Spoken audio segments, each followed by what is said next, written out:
We're here in Clovis, California. We just finished installing a girly faucet. This is supplied by the homeowner. It's a Lady Lux Plus, and it's a 33893 DC 0, I believe. Not an O, but a 0 maybe on the end. Anyways, this is provided by the homeowner, and so it requires a special mounting tool. This faucet actually mounts from the top. Let's see if I can find it. And there it is. So this little guy is actually the tool that mounts the faucet. And so it doesn't mount from underneath. There is a mounting nut, an assembly that mounts underneath the sink.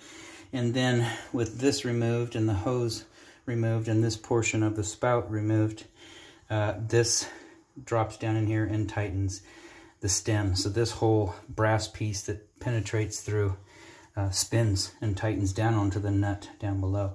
So this is a tool, and I'd like to leave it here, but I think I'm going to take it with me and label it and put it on the shelf if you need it for some reason to work on it. If you're no longer using us or whatever, that's the tool. It'll be at our place.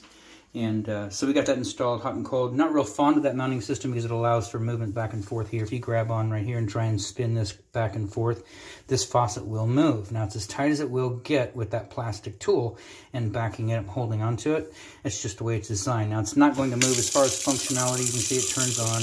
And here, this is very stiff, by the way. Hot and cold, moving back and forth. It's quite a bit of leverage to get this to move, but it's a very heavy-duty faucet. And so you shouldn't get any movement out of this. If you do, if something starts going on with this, you know, this is the manufacturer's product. It's not ours. We didn't pick it out. We don't know what to do with it or work on it. I mean, we certainly can, but this should last you for years and years and years. Growy is a big manufacturer, one of the top manufacturers. You know, unfortunately, they're overseas, so sometimes getting parts for it could be problematic. But anyway, so no damage to the faucet. Brand new, right out of the box, you can see. Besides a little bit of oil from my fingers. You know, when you touch any kind of finish, you leave a little fingerprint on there.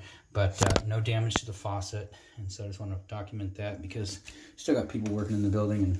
And like I say, we didn't buy it and we're not going to replace it, hopefully. But so brand new faucet. Everything's in good shape. Works great. Got the drain assembly in. We did take this back out. We put our own drain in here, and then of course I thought maybe they have a drain for it, so I looked out in the garage, and of course they did purchase a drain to come with it. It's a very heavy duty drain, so we took ours back out, and it's sitting in that bucket right there. You can see the basket strainer, and put theirs in, tied it back in. So what we've done underneath here is we put on a 22 degree fitting back there, ABS fitting, trap adapter, tubular P-trap up to here. Of course, that's their basket strainer.